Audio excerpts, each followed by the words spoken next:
So Iran, Russia, and the Republican Party are all a mess right now, but it's all for very different reasons. I'm going to talk about each in turn in this video. So we'll start here and we'll talk about Russia. Russia's got its St. Petersburg International Forum going on today. It's like supposed to be their version of Davos. So they have people represented from over 100 countries, but it's not really, it's taken down quite a few notches, including the Taliban delegation has arrived in St. Petersburg for this. Like, it's just weird, and that you've normalized relations with the Taliban is probably not a good sign of your actual health. Okay. Canada scrapped plans for a strong G7 statement on the war in Ukraine after U.S. resistance, according to Reuters. Ottawa said that Washington pushed to soften the language, a move Canada felt was unfair to Ukraine, as President Zelensky arrived at the summit. So that would be kind of a win for Putin. And yet, Zelensky meeting with these guys at the G7 summit with Trump not there is probably a really healthy thing. I was just telling Greg Terry about this. Like, it's probably good for them to be able to really work hard on plan B, because the U.S. doesn't look like it's going to be backing Ukraine. I mean, things could change, but I'm not holding my breath. Okay. Meanwhile, all NATO members just hit a 2% defense spending in 2025, according to Erupts. Okay. Now, had they been at 2% a decade ago, when, I mean, Trump was talking about this 8 years ago, and they didn't get where they needed. Had they done that, they would be a lot better stocked, but they're doing it now. And they're also working toward 5% for their military budgets. I mean, that's what their goals are now. So this is really good news for NATO. It's really bad news for Russia. Breaking, a pro-Russian enclave in eastern Moldova is facing economic collapse. With Russian gas supplies cut off, the region is plunging into an unprecedented crisis. Isn't even enough money to pay the security forces. Of course, we're talking about Transnistria. Very bad year for Putin, as another of Russia's colonies is set to fall. And in fact, that could almost be the title of this particular video. Another one, Syria just fell. Iran looks like it could crumble. Transnistria is on the brink. It's in very bad shape. Transnistria, Russian-occupied Moldova, says that they can no longer survive. Now, I don't think it's fallen tomorrow, but they're in very bad shape. Okay, Russia started threatening the U.S. Quote, "We warned America against providing direct military aid to Israel. Don't even think about it." Clash is quoting the Russian Foreign Ministry as saying that.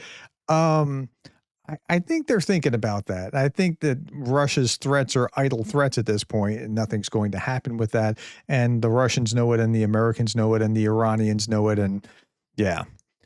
Putin confirmed that Russia was willing to provide mediation with a view toward promoting the dialogue between the parties to the Iranian-Israeli conflict. Don't think that's going anywhere. Like, if you're Israel, would you allow that? If you're Iran, would welcome it. If you're the U.S., would you like Trump was actually talking about this before, but I don't think that that's actually going to fly at this point, which is really interesting, because that takes Putin out of a potential useful position into a potential, that eliminates his usefulness.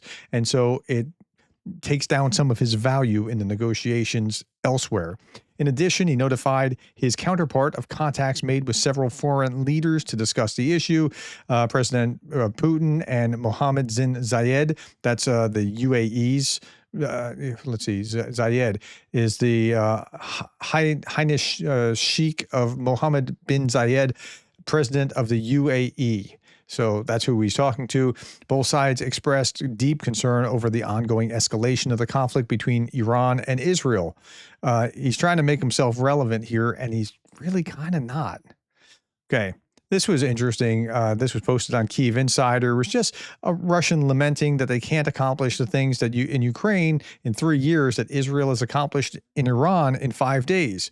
Just listen to the list. Israel participated in the operation against Iran for several days.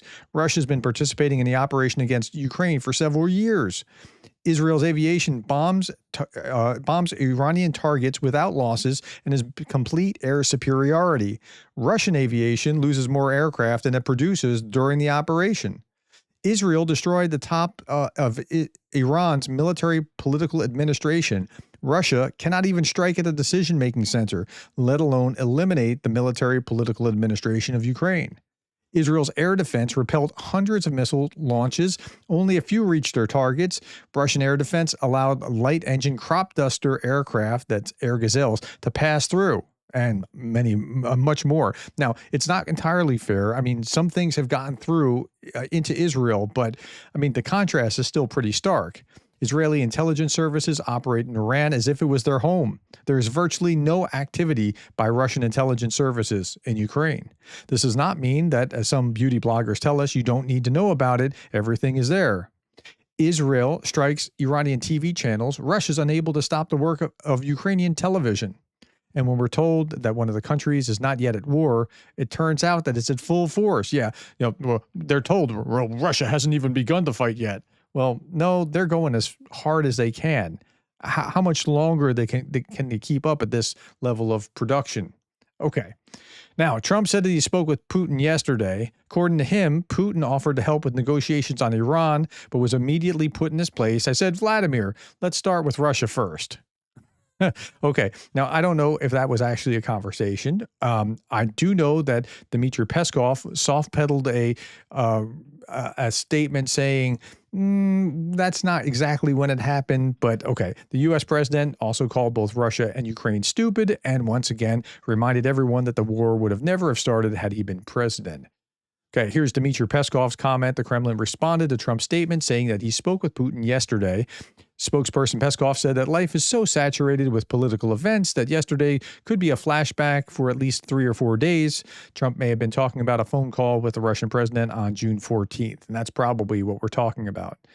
Okay, meanwhile, more bad news for Russia and Iran. The Navy's newest aircraft carrier, USS Gerald R. Ford, and its strike group will deploy to Europe next week, putting it in close proximity to the current Iran-Israel conflict. 3 U.S. carriers will now be operating in the area. Why is that bad news for Russia? Well, it's certainly bad news for Iran, but it's bad news for Russia because if there's a regime change in Iran or the nuclear program is knocked down or whatever it is, Russia's losing a staunch ally that could be very helpful to it, and that's bad news. There's short-term good news in that the U.S. is otherwise preoccupied with Israel-Iran as opposed to with Ukraine. So it's temporary, but yeah, long-term it's bad. Putin signed this comprehensive strategic partnership with Tehran earlier this year. So how does Russia view the escalation in the Middle East? Well, this is according to the BBC. Let's look at the article. When Israel launched the Operation Rising Lion, officials in Russia described the current escalation in the Middle East as alarming and dangerous. Still, Russian media were quick to stress the potential positives for Moscow: a rise in global oil prices, the distraction of global attention, and if the Kremlin offers to mediate the conflict was accepted, Russia could portray itself as a key player in the Middle East and a peacemaker. However, the longer Israel's military operation goes on, the greater the realization that Russia has much to lose from current events. The escalation of the conflict carries serious risks and potential costs for Moscow. Russia was unable to prevent a mass strike by Israel on a country with which 5 months ago Russia signed a comprehensive strategic partnership. Remember that? That was just in January. Clearly, Moscow is not prepared to go beyond political statements to provide Iran with military assistance. The Russia-Iranian strategic partnership deal does not oblige Moscow to come to Tehran's defense. And if you go on, just in the last 6 months, Moscow's already lost one key ally in the Middle East in Bashar al-Assad. And if you look at the way that Russia would project force down to Africa, Syria was their base and that's no longer there, and Iran is being taken away, and like you can't really park in Greece or Turkey or any of these countries. Iraq's not going to be the answer.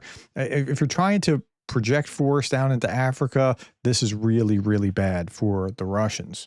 Okay, now let's talk about the Iranians because they have some problems as well. This is part of their marketing campaign. I mean, it's a little creepy with the Russian-Iran partnership having given Putin's propagandist opportunity to instruct Iran's mullah regime in the ways of paralyzing the West in fear. Iran's state news agency releases a scare video that seems scripted in the Kremlin. Like, it kind of does, doesn't it? Like, it's a little weird and creepy. Okay, a woman in Tehran told Radio Free Europe, Radio Liberty, she estimates that about 60 to 70% of people in her neighborhood have fled the Iranian capital. Well, Trump told them, get out, and apparently they're listening. That's a little odd for a U.S. president to be saying things like that.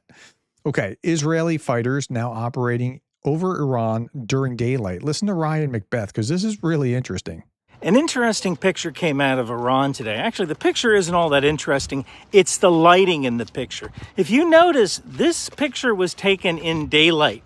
This means that the Israelis have attrited Iranian surface-to-air missile launchers and aircraft to a point where they feel they can operate during the day with absolute impunity. To put this into perspective, Russia has been fighting Ukraine for a little over 3 years now, and they don't even have full control over Ukraine's airspace. So I think this is a testament to three things. The first is audacity. Israel put together an audacious plan and executed it flawlessly.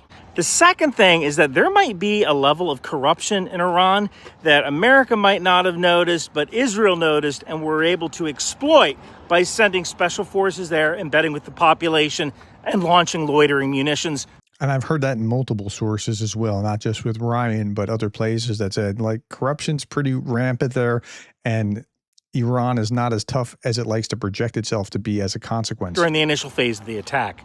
And third, if you notice, all the F-35 haters have seemed to have disappeared from the internet. To paraphrase Trey Young, it's quiet as in here. Okay, so that's pretty interesting that they can do this during the day with impunity. Okay, journalist asked, did you give the Iranians an ultimatum? President Trump, you could say that, the ultimate ultimatum. Okay, well, he's always talking about things like in those kind of terms, but yeah, it does seem like he gave him an ultimatum. Israel declares that the Iranian regime is beginning to collapse. Now, I don't know that that's the case. This is Israel saying that that's the case. If you saw it from Iran, that would be different. Defense Minister Israel Katz didn't hold back. A tornado is sweeping over Tehran. Symbols of power are being bombed and destroyed, from the Broadcasting Authority to other targets that will soon be hit. Crowds of residents are fleeing. This is how dictatorships collapse, because they're putting full court press on Iran. Things are getting real in Iran as many banks are no longer functioning, according to Jay in Kyiv. As we saw in Ukraine when Yanukovych fled to Russia, the Iranian regime will likely loot everything possible before their flights to Moscow. So the ATM is not working. And then let's turn our attention to the GOP. With the GOP, the Republican Party, there's kind of a civil war brewing, and it looks like they're right now, like, the sides have kind of gotten on either side and are pointing at each other. Okay, this picture was kind of a meme. When Tulsi Gabbard came into office, somebody put this meme of Reagan going, ah, in place. And yeah, it's worth reposting. Yeah, let's look at what's going on. So Trump blows off Gabbard, downplaying a nuclear threat. White House still says that president and the intel chief are in sync. Randy Mott, who's a pretty conservative guy, says, I was against Gabbard from the start. She'll not last the year out. I don't know that she's long for this position either, especially if she crosses Trump, when Trump seems pretty set on making sure Iran doesn't get a nuke. If Trump has come around to that Tulsi is not the right person for the job, he should replace her with Nikki Haley. That will not happen. Trump does not like Nikki Haley. He has personal animosity toward her, but she would have been far better for this position than Tulsi Gabbard. Okay, meanwhile, Tucker Carlson and Trump were in a spat, and now that seems to have been covered over, but Tucker Carlson is interviewing Ted Cruz. Ted Cruz is a Republican senator from Texas, and like, Tucker's going down this Iran, like, how can you even want to do this to Iran? Do you even know about Iran? Just listen to what he has to say. It's only 30 seconds long. How many people live in Iran, by the way? I don't know the population. At all? No, I don't know the population. You don't know the population of the country you seek to topple? Okay, by the way, what Tucker does is he's really good at acting about being surprised and curious. Watch Tucker's face as he's asking questions that is kind of a gotcha. Like, I don't know the total population of Iran. I know it's X number of millions, but like, who knows all that? Watch Tucker's face. How many people live in Iran, by the way? Look at the curiosity. I don't know the population. At all? No, I don't know the population. Surprise. You don't know the population of the country you seek to topple? How many people live in Iran? 92 million. Okay. Yeah, How could you not know that? I don't sit around memorizing population tables. Well, it's kind of relevant because you're calling for the overthrow of the government. Why is it relevant? So Tucker is MAGA all the time, and he is taking this MAGA stance of being an isolationist, and how can you can't go do anything here. And Ted Cruz is not necessarily in that place. I mean, he does go with Trump a lot, but he's not in that place. He still has in his heart of hearts some of these, like, bad people do bad things kind of mentality, and we sometimes need to do something about that. Why is it relevant whether it's, because, it's 90 million or 80 million or 100 million? Why is that relevant? Because if you don't know anything about the country... I didn't say I don't know anything about Okay, what's the ethnic mix of Iran?